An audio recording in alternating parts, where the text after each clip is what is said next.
വന്നേക്കണ എന്ത് കഥയാണെന്നറിയോ? ഒരു മുതലയുടെ മുതല ചെക്കന്റെയും മുതല പെണ്ണിന്റെയും പിന്നെ നമ്മുടെ വാലൻ കുരങ്ങന്റെയും പിന്നെ അണ്ണാരക്കണ്ണന്റെയും. അപ്പൊ ഇത്ര പേരുടെ കഥയായിട്ട് ഞാൻ പറയാണ്. 4 പേരുണ്ടെന്ന് തോന്നുന്നു കേട്ടോ, ഞാൻ എണ്ണില്ല. 4 പേരുണ്ടാകത്തുള്ളൂ. അപ്പൊ ഇല്ലേ, അപ്പൊ ഞാൻ കഥ പറയാൻ പോട്ടോ. അത് ആർക്കെങ്കിലും ഇല്ല കേട്ടോട്ടെ ഈ കഥ. ഒരു ദിവസം ഇങ്ങനെ അണ്ണാരക്കണ്ണനും വാലൻ കുരങ്ങനും ഇങ്ങനെ ഒരു മരം ഉണ്ടായിരുന്നു. അതിൽ നിറയെ അത്തിപ്പഴം ഉണ്ടായിരുന്നു. പഴുത്ത അത്തിമരം, പഴുത്ത അത്തിമരം. ഓക്കെ, അതും അണ്ണാരക്കണ്ണനും വാലൻ കുരങ്ങനും രണ്ടുപേരും ഒരുമിച്ചത് തിന്നാൻ സ്വന്തം ആ ചെക്കൻ മുതല ഇങ്ങനെ വന്നു.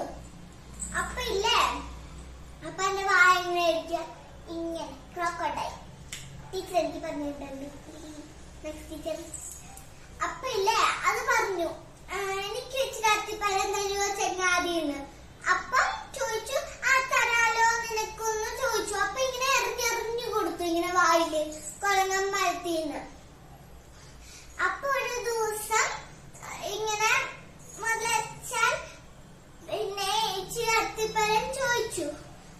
അതിങ്ങനെ വായി വെച്ചോണ്ട് അപ്പൊ ഇത് വീട്ടില് പോയി.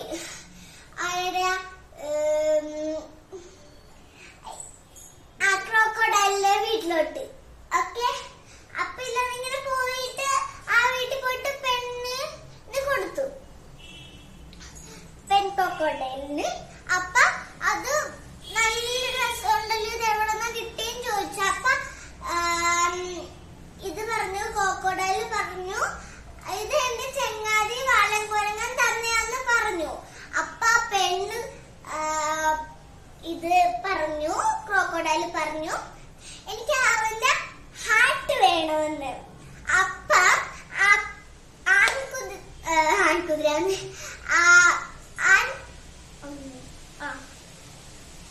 ആൺ ക്രോക്കോഡൈൽ നേരെ അങ്ങോട്ട് പോയി, അത്തിമരത്തിന്റെ അങ്ങോട്ട് വാലക്കുരങ്ങനെ കാണാൻ. അണ്ട് ഇച്ചിരി ആൾ ഇതും കൊണ്ട് വെക്കുമായിരുന്നു അവിടെ. അവൻ വീട്ടിൽ നിന്നിട്ട് ആരെ കാണാനാ? ഇതിനെ കാണാൻ, ക്രോക്കോഡൈലിനെ. അപ്പൊ അത് വാങ്ങിച്ചോണ്ട് അവൻ ഇങ്ങനെ പറഞ്ഞു, നിനക്ക് നല്ല സദ്യ വേണോന്ന്. അപ്പൊ ചോദിച്ചു, എനിക്ക് നല്ല സദ്യ വേണോന്ന്. അപ്പൊ പൈസ ഉണ്ടെന്ന് ചോദിച്ചു. അപ്പൊ എല്ലാം ഉണ്ടെന്നങ്ങ് പറഞ്ഞു. ആര് പറഞ്ഞു? ക്രോക്കോഡൈൽ പറഞ്ഞു. അപ്പം മുതലായിരുന്നിട്ട് ഞാൻ ഇംഗ്ലീഷിൽ മറന്നു പോയി. മലയാളത്തിൽ പറയുന്നത് ഇംഗ്ലീഷിലല്ല, മലയാളത്തിൽ. ഇപ്പൊ വായിൽ കിട്ടി മുതല.